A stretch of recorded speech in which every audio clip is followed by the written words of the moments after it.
Everyone, I want to welcome you to today's webinar, From Kabul to the Sahel. 22 years ago from today, America was reeling from attacks that happened only 3 days ago. Not only were we mourning the tremendous loss of life, but we were also asking how this happened. How did a group of Islamist terrorists plan and execute an attack on the United States from a place far away that wouldn't have seemed a threat to many Americans? Meanwhile, today, Islamist terrorists are gradually taking hold of the Sahel, killing civilians and following a vacuum created by the overthrow of democratically elected governments, including one of Niger that was at the end of July. Does that sound familiar?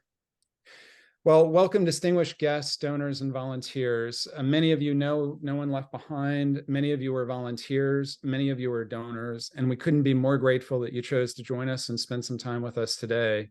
My name is Mike Mitchell. I'm the executive director of No One Left Behind. And over the next hour, we plan to explore the question of interpreters, SIVs, and important questions related to national security, our promise, strategy, human rights, and how this is all directly relevant to the program known as the Special Immigrant Visa Program. No One Left Behind exists for this reason, to ensure Afghans and Iraqis who fought on our behalf can get to safety, ensure their successful welcome and integration into the United States, and to get Congress to ensure policies and law are passed to honor our promise. In fact, it's our view that these things that might seem in the micro about just Afghanistan and Iraq are actually the macro. The American withdrawal from Afghanistan did not mark the end of America's national security challenges or the involvement abroad. Since August 21 withdrawal, America has faced an emerging Russia attacking Ukraine, China, and other issues such as issues with inherent resolve to counter the ISIS fight, which led to 20 casualties, including one killed in action, due to a spate of attacks in Syria conducted by Iranian-backed militia groups. In the last 6 months, the US has evacuated or partially evacuated the embassies of Niger and Sudan. America seems buffeted by the regional and global security challenges, and countering these threats alone may be too much for America. To effectively combat these challenges, we must ensure that we have geographically diverse, reliable, and durable allies, partners, and friends. At No One Left Behind, we get it. It is our origin story, which is seemingly just about Afghan and Iraqi interpreters alone, but about much more. We are passionate about these men and women who fought for us and for their own nation while literally saving American lives. And how we get this relates to the broader issues that I spoke about at the beginning.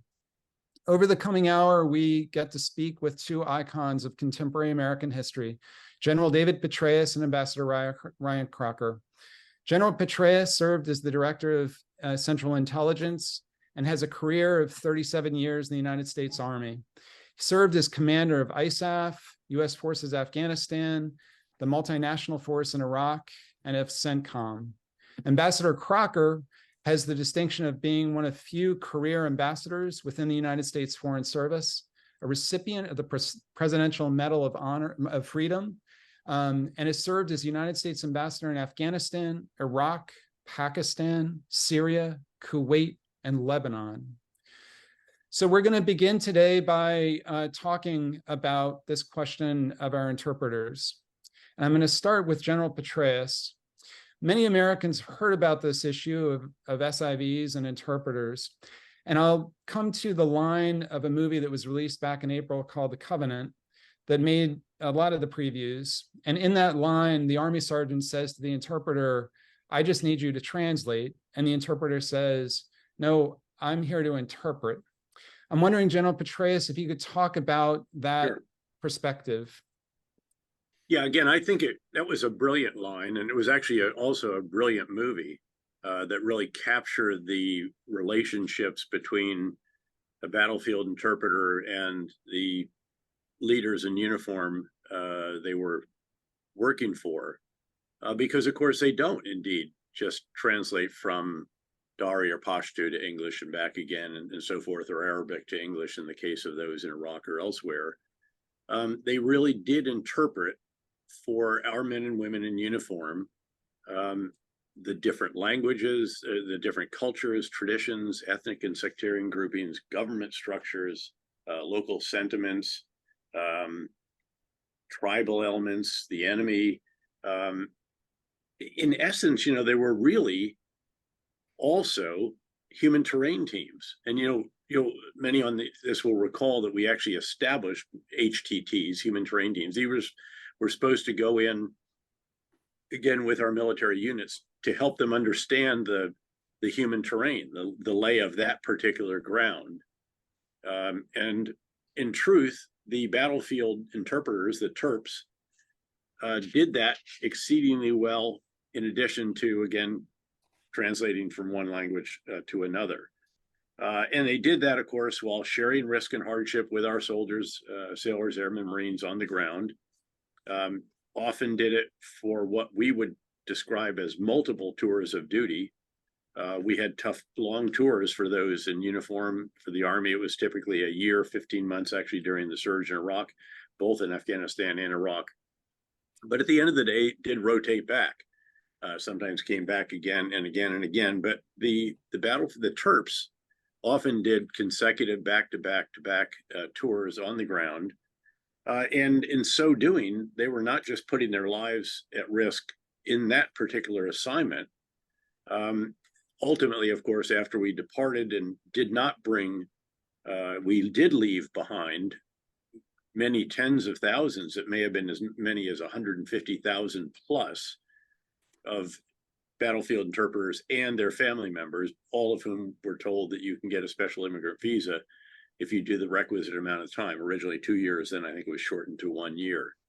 And yet we didn't get them out. So their lives now were at risk, and so were the lives of their family members. And these were individuals on whom we depended enormously. And the Covenant captured this, perhaps a little bit of additional drama here and there, but not completely.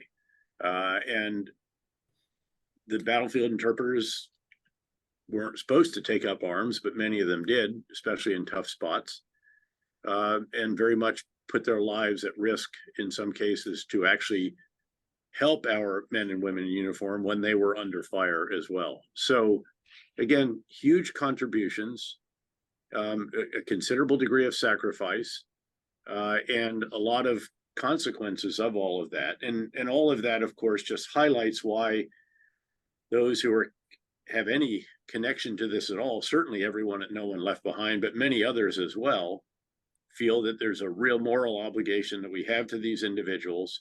And tragically, frustratingly, we have not sufficiently met that moral obligation. That's certainly what No One Left Behind, as you noted, is trying to accelerate the various processes of getting a special immigrant visa, and then the other actions that have to be taken before somebody can get on a plane and come to a third country or directly to the United States, and pushing Congress, pushing the administration, successive administrations, to do this better than we have. And there has been some progress, and you might want to share at some point, Mike, the fact that, yes, we had a pretty modest objective for this year, but we actually met that objective in the first 6 months of the year, and we have actually doubled that objective. And there's a little bit of traction in terms of moving the process a bit more expeditiously. But until we truly meet that obligation, we have to keep our shoulder to the wheel. And that's why we're grateful for the support of so many of those that are on this webinar. Over. Great. Yes, we, for our listeners, we had a goal this year of 1,000 to evacuate from Afghanistan, and we have reached, we are just shy of 1,500. So our goal this year is 2,000, and that's only possible because many of you are supporting us and because we do have folks collaborating with us in the US government.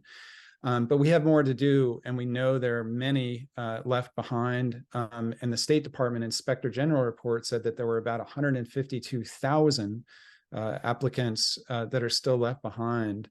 Ambassador Crocker, I want to ask you, you were, I believe, instrumental in the first the first Allies Protection Act in 2009. I believe you were ambassador at the time in Iraq. Can you talk a little bit about why you became such an advocate for that from a diplomatic perspective, and a little of that history? Mike, it started really on two vectors. One was the immense value that these Iraqi embassy employees were bringing to the job, and the second was their vulnerability. They paid with their lives, and I saw that sadly firsthand when a husband-wife team were kidnapped. First him, ransom demands were made. She was going to meet them, and they instead killed her as well. So these are real people, real lives, working to support us, to keep us safe, to make us more effective at enormous cost. So that drove me in that beginning, and sustained me subsequently. I could go back even before my tour in Afghanistan as ambassador. I was there to open the embassy after the fall of the Taliban. And February 2002, President Karzai asked, or then Chairman Karzai asked to see me fairly urgently. There had been a U.S.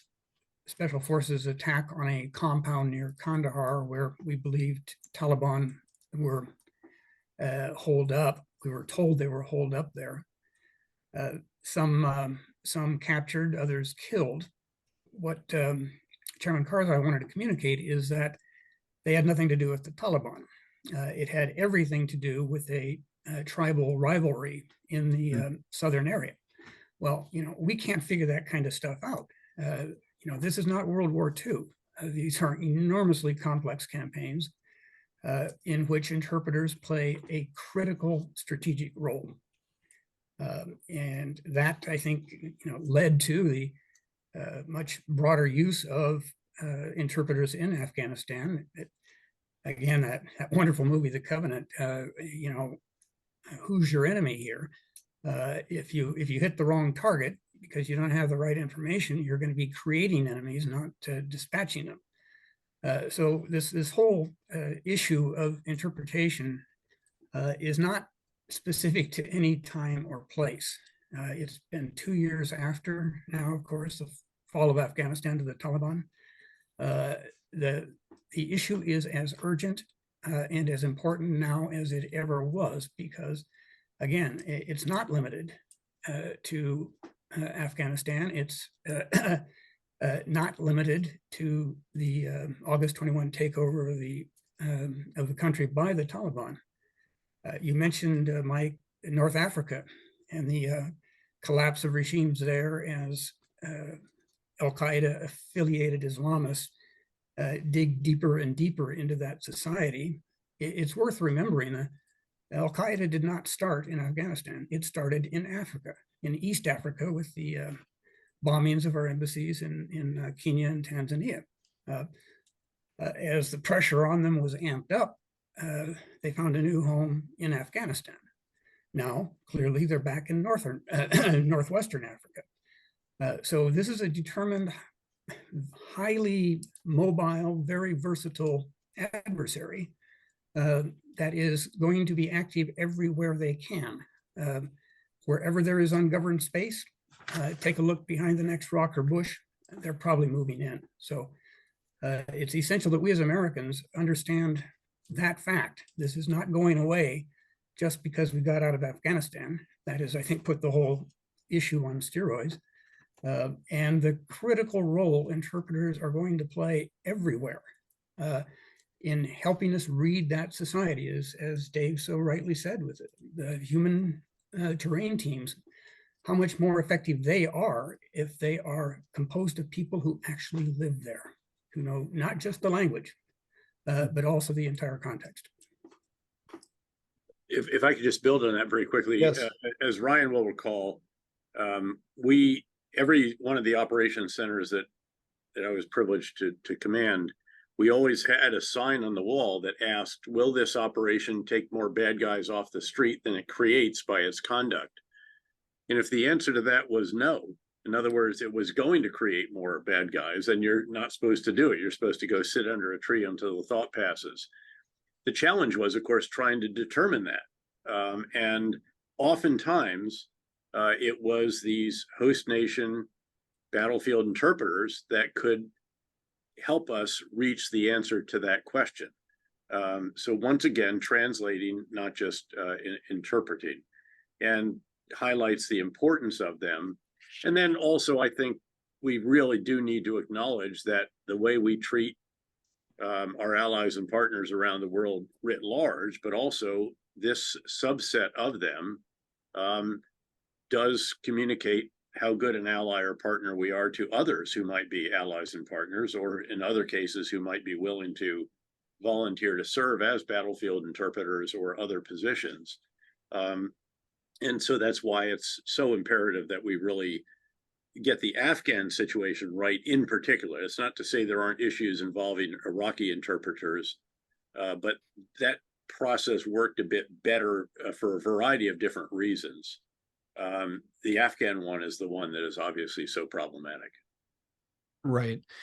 And in No One Left Behind, we've seen issues in terms of getting people out, and in terms of the process, and in terms of the legal issues, the policy issues on Capitol Hill. If you were speaking to a member of Congress about American credibility and the failure of both Democrats and Republicans to pass legislation to make something like an SIV program permanent, what would you say to highlight the importance, both from a diplomatic perspective and an allies perspective from the military? I think it's really what I just said, in truth. It's to highlight the importance of these individuals. It's to highlight the risk that they take in, first of all, serving alongside our men and women in uniform on the ground, but then the risk, even after they actually stop being interpreters, even when we were still in charge, they and their families, depending on what part of the country they were in and whether the Taliban had encroached there or not, even before we left, there was an issue of risk, which is why, of course, the SIV program was started in the first place. And, you know, you ask if we do talk to legislators, as you well know, and we have been among the voices, No One Left Behind collectively, often the ambassador and I have done this, that has gotten the additional allocations, because, of course, we don't have the authorization right now to bring all the remaining individuals. It's an incremental number that is approved every single year in legislation. Last year, we were afraid it wasn't going to be raised at all. And of course, we have advocates on Capitol Hill, and then we work to support them and to try to find other advocates who can then figure out how to get this into some legislation that's going to pass, and so that the numbers can be increased and be extended from year to year. Then, of course, there's the challenge of the actual process, the bureaucracy, the lack of transparency, the very sluggish pace, and so forth. But as you noted, again, touch wood, that we will achieve the objective this year, which is double what we had, which is still, though, a very modest and inadequate number. But those that can come, again, No One Left Behind is also working very, very hard to take care of them when they're here. And they generally prove to be, again, very hardworking, very focused, very assiduous new members of our society.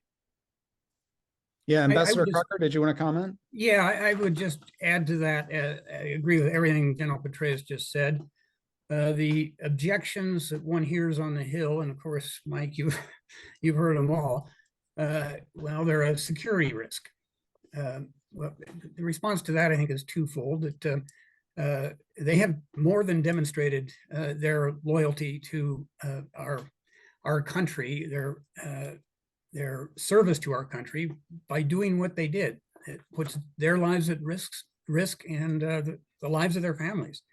And sadly, the statistics are there to back it up.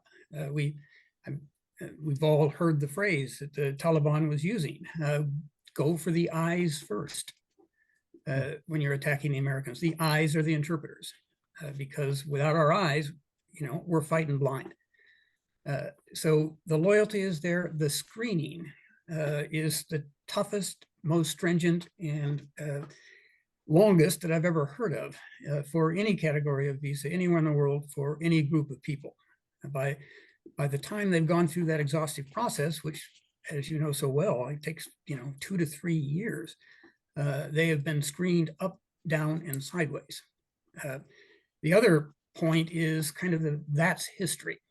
Why do we need to do this? Afghanistan is over. And the point that Dave and I are both trying to make here, of course, is it's not over. Nor is it does it solely apply to Afghanistan. And we're seeing this stuff elsewhere in the world, and we're going to see more of it. People are going to need to see that we did the right thing by those who stepped forward so critically to service in Afghanistan. It's an interconnected world.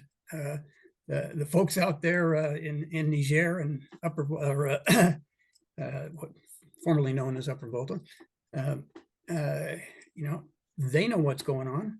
And if we are not seen to be doing the right thing, well, they're not going to do the right thing for us when we need them. And the last point, again, so these are all interconnected. It's a question of American values. We made promises to these people. They would look out for us, and we would look out for them. So by them saying that was then, this is now, show me where that's in writing, is really betraying our own values as Americans. This is not the way we conceive of ourselves. It is not the way we act when we are standing up for the values that has made this country so great. And what Ambassador Crocker has said really underscores the need for one of the other additional items for which we advocate, which is, of course, to have a broader SIV policy in general so that it's available, it's legislated. You don't have to do the one-offs every single time you get into this. Because, yes, certainly we need to refocus on the major effort of our military, even our diplomats, which is clearly something in the Indo-Pacific region. But there are and there will be continued groups of Islamist extremists and other elements, terrorists of various sorts, in foreign countries for which we don't have the language skills in sufficient number, and will inevitably rely on host nation battlefield interpreters, host nation translators, and all the rest of this. So again, that just so the audience knows that we do try to look ahead as well and try to anticipate, and we'd love to establish a true continuing legislation that would provide authorization to the State Department and others to do this without having to reinvent the entire program each time one of these contingencies arises. Right. And just to share some numbers with our guests, we so far this quarter, and the latest statistics that we have available are through March 31st from the State Department. So there were 1,278 SIV applicants who were issued visas. And if you include their families, it comes to about 5,300. And then the total number of visas used so far is 23,000. We only have approved another 15,000 or so visas, yet we know we have tens of thousands beyond that. And one of the things that no one left behind is advocating for on Capitol Hill is at least another 20,000 visas. And as you noted, General Petraeus, each time we have to go to the Hill and ask for another set of visas or another change, it creates enormous energy we have to deliver, as opposed to just having a permanent program.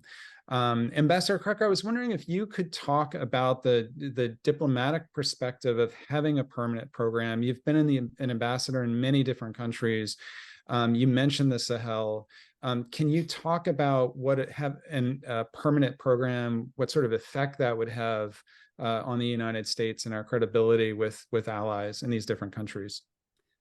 It's an important question, and something I would like to point out is that our embassies abroad are very heavily reliant on host country nationals. We have many thousands more foreign service nationals, as we call them, working in our embassies than we have Americans. And part of that is just what we've been talking about, interpretation, situational awareness. That folks that are working for the United States government who will, at the end of their service, receive a retirement from the United States government, and hopefully also, depending on the circumstances in a given country, special immigrant visas. That special immigrant visa program has actually been part of the fabric for decades, precisely for our Foreign Service nationals. But that was one or two from an embassy in a year. We're now on, of course, an industrial scale where that is no longer relevant. But it underscores, again, the critical function that host country nationals play in our embassies and with respect to our security and to our foreign policy. Again, one example on the security side. Every embassy has a regional security office staffed by Americans, but also by local nationals whose job it is to read the landscape, to develop relationships with local law enforcement, to be able to figure out where the threats are coming from. Are we aware of them? Are we doing what is necessary to meet them? So in that very important sense, this predates the conflicts in Afghanistan and Iraq, and will go on much longer, as General Petraeus was saying. So the diplomacy, if you will, of special immigrant visas is absolutely crucial. If our Foreign Service nationals who staff our embassies in difficult and dangerous places, and that list is expanding daily, do not believe that we're going to look after them after they have literally risked their lives for us, we're going to be seeing a decline in our effectiveness diplomatically, really anywhere where this is occurring. So again, this is a broad, multifaceted issue, but every one of those facets comes back to the same point. Whether it's in more conventional embassies or whether it's in the field in the middle of a conflict, the interpreters are playing a crucial role for American diplomacy and ultimately for American security. Yeah, thank you, sir. One of the most salient challenges, we're going to zoom out a little bit, and one of the most salient challenges in American policymakers and the deadliest conflict in the last 2 years has been the Russian invasion of Ukraine. Many experts assume that Russia's numerical superiority would lead to the war being over quickly with a decisive Russian victory, but that hasn't happened. Ukrainian forces have proven incredible, capable, and resilient. It seems like the rise of Ukrainian capability since the 2014 seizure of Crimea is due in no small part to America's training mission in Ukraine, which helped develop Ukrainians into first-rate military. General Petraeus, it's been reported that the Joint Multinational Training Group in Ukraine relied on over 60 contracted interpreters to enable American trainers. Can you talk about the importance of that? It doesn't relate exactly to this, but it may align somewhat. Yeah, no, I think it really just highlights once again what Ambassador Crocker said, that there's no real substitute for host nation citizens to help you not just translating from one language to another, but again, interpreting the situation, the context, the people, the organizations, how it's supposed to work, how it really works, all of these elements that so many on this call will be familiar with from their own time downrange. But yes, that effort from 2014 really continuing up to now, although the training is no longer done, of course, on Ukrainian soil. It's now done in Germany, Poland, and a variety, UK, and a variety of other places. And I was just there last week. I spent 4 days there last week.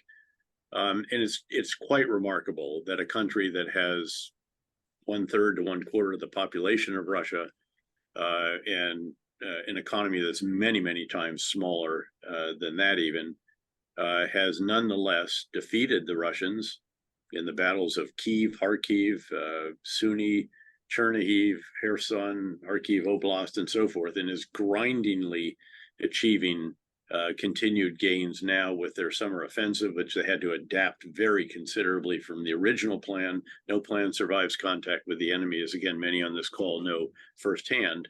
But the mood there is, while still determined, resilient, committed. They're fighting their war of independence. It's also sober because of the challenges of this particular offensive. I do think that there's a good chance they can continue to accumulate important gains and perhaps achieve that objective that they seek in this particular phase of the war, which is to cut a key line of communication from Russia along the southeast coast to the Russian forces that are north of Crimea. Nonetheless, this is going to be a long war, and we need very much to continue to support them. This is about as good versus evil as I think any event in certainly the post-Cold War period. And in many respects, they're fighting our war against a common enemy of NATO, of the United States, and elsewhere. But again, all of these different activities require translation from whatever language it may be of the trainers to Ukrainian and or Russian. Of course, they tend to use both. And so once again, translators have been crucial. Now, the difference, though, here is one fervently hopes and I think can expect that Russia is not going to take over the country. These interpreters aren't going to be at risk because of their service in that particular effort. So rather, this just tends to show once again how important individuals like this are in achieving the objectives of a training mission or an operational unit or lots of other activities, frankly, that are related to those. So, but quite remarkable to see what they have done and to hear the gratitude that they express for the tremendous support that the United States and other countries have provided. We're at $44 billion worth of arms, ammunition, and other materiel just in the security realm alone. And what's interesting is that we believe the Europeans now have actually pledged more on the military side, not just more on the economic, financial, and humanitarian side, which they had as well. But now it appears that they have topped what we've done in that regard on the security assistance side as well, which is very, very heartening and reassuring given the longstanding degree of, frankly, free ridership that has been going on in Europe and in the NATO alliance. Right. And both of you have talked about American values, and the UN High Commissioner recently stated that Taliban's dismantled the most fundamental principles of human rights, particularly for women and girls. Others have likened the situation to gender apartheid.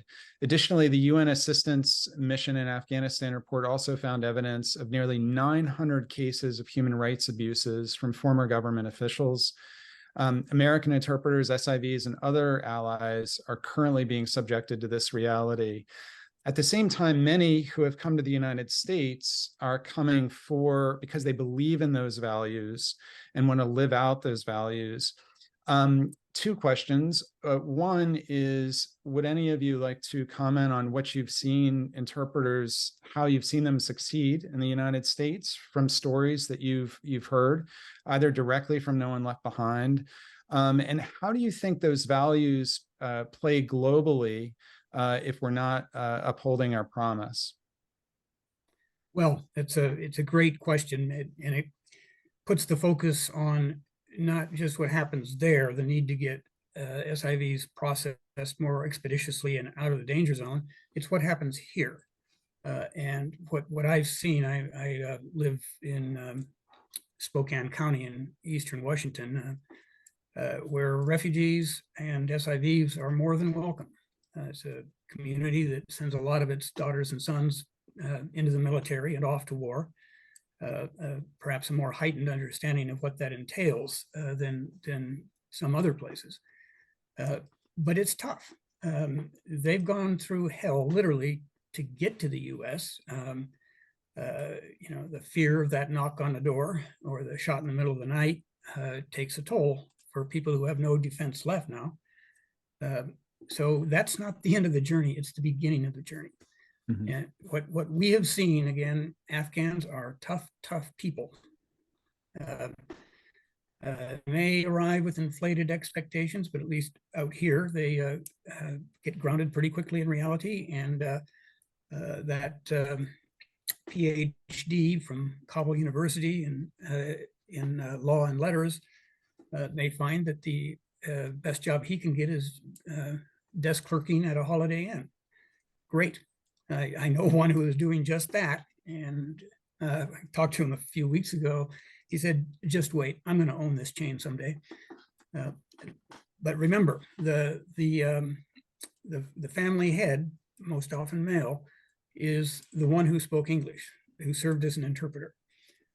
In most instances, the spouse does not speak English and can become very isolated, even in communities that have the best of intentions. So, this requires a lot of work on the local level, and it's one of the great things, Mike, that you've pushed forward to stay engaged, obviously nationally, but also increasingly to work within communities, getting 3 or 4 folks together in a particular place that will volunteer their efforts, who have expertise in a particular sector, and to use that to make the integration process manageable for families that, again, really have been through hell. And no one else is really doing it the way No One Left Behind is. It's a great initiative. A reminder that you can't look to the federal government to fix everything for you, or in some cases, fix anything for you. We built our country with our own hands at the local level. And this is another example of it. And that's why, again, the supporters of No One Left Behind are making such a terrific investment.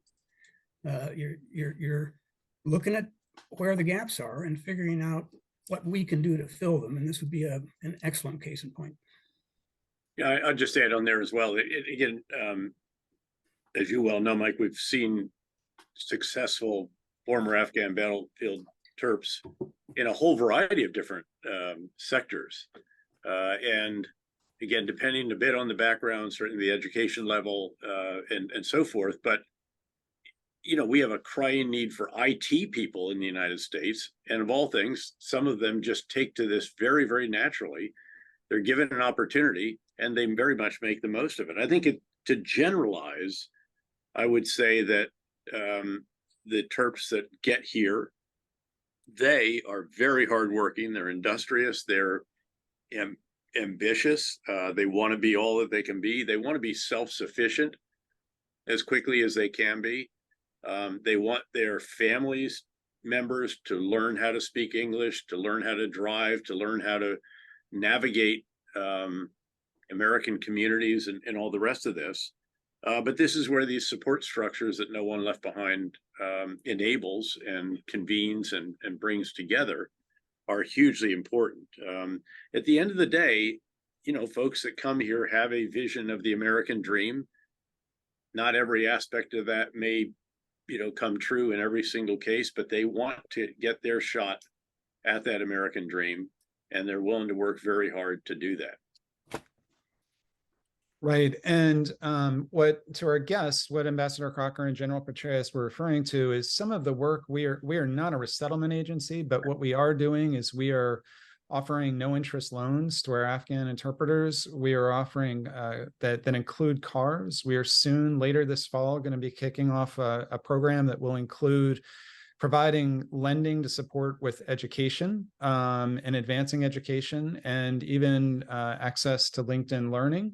And we are already working with some employers to facilitate the transition from not working at a lower wage job that's $12 or $15 an hour, but a job that's $30 an hour or $35 an hour. And the staff is very committed to that. And you as guests could become volunteers, being a mentor to one of the SIVs as well. And we would certainly welcome that. I'm going to turn to a couple questions in the chat, gentlemen. And we can, if we don't have an exact answer, we can certainly pass them on for the staff to answer at a later time. One, and I think we touched on this earlier, I guess this would be directed to you, General Petraeus. We have one guest that asks if the military is behind closed doors telling members of Congress, are you advocating, can you have a permanent SIV program? I mean, I believe you answered that to some extent, but I think this guest would like to hear more. Yeah, I think, again, among many issues for which the military is rightly advocating, this is one of those. It does come up periodically. But I would contend that there are other elements in government that have to do this perhaps even more aggressively. And that would obviously be those that are over in state, homeland security, and so forth.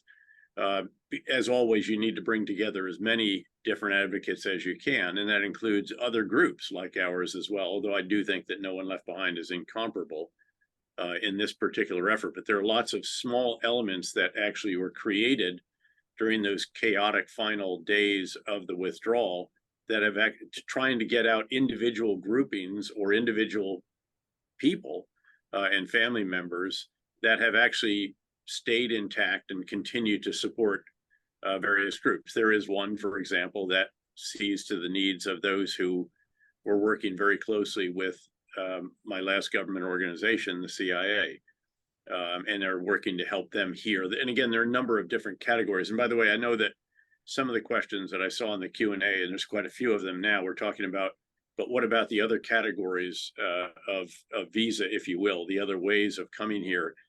And with respect on that one, I think it's just important to note that we felt that we just need to focus on this one subset of those that we think probably should have an opportunity to come here, and that is those that serve with our men and women in uniform on the ground, sharing risk and hardship as battlefield interpreters, who qualify for the SIV.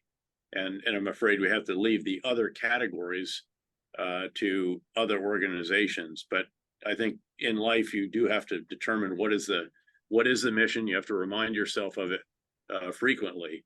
And that is the mission that we have, as you stated up front, Mike. I think that's really important, that all of us at NOLB have been involved in Afghanistan, downrange. We know these people. We know a lot of other people that stood up for a different kind of Afghanistan, members of parliament, leaders in non-governmental organizations, and so forth. But we can't do it all. And we've got to be sure that we're focusing on our particular set of issues, the SIVs, and to certainly encourage others to look after different categories of individuals who deserve to be brought to safety. But we cannot try to do it all. And I think, again, Mike, you and your team have been great on keeping the focus on this one particular issue that has so many dimensions, as we've been talking about, strategic, as well as a question of American values. So that's not to say we consider these others less worthy. It's just we cannot carry the whole load. Right. One of our questioners asked the questions that they would have thought America would have guaranteed the safety of these interpreters. How do we as private citizens help in communicating to our local leaders to get this viewpoint, these facts out in a nonpartisan manner? Now, certainly No One Left Behind has an opinion on that. We have an advocacy director, and I'll say some words in a few minutes about that. But do either of you have any comments on that question? Let me start with that, because again, all roads lead to Capitol Hill for the annual step in this process that authorizes additional SIVs. And if you don't have the additional SIV allocations, all the other great work is for naught. So when you talk about what local leaders should you appeal to, try your local member of the House of Representatives or the senator from one state, because they're the ones that, again, are critical to the sustainment of this policy by the additional allocation of visas each year, because we don't have an enduring program such as we would like to see. So I think that's when it comes to in a sense, the foundational piece of what it is we try to do. beyond that, then I think there are local programs that help immigrants of various types. And now we're getting into a whole number of categories of assistance for them. And again, as I said earlier, the great thing about the Afghan SIVs in particular is that they are more than willing and want to work, and they want to accelerate the moment when they are truly self-sufficient and they're not dependent on someone else's, even despite the tradition of helping one's fellow citizens and neighbors and so forth, that in hospitality that is such a feature of an endearing feature of the of Afghanistan that we knew. So I think, again, it starts with getting this political support on Capitol Hill. That can be a very local beginning.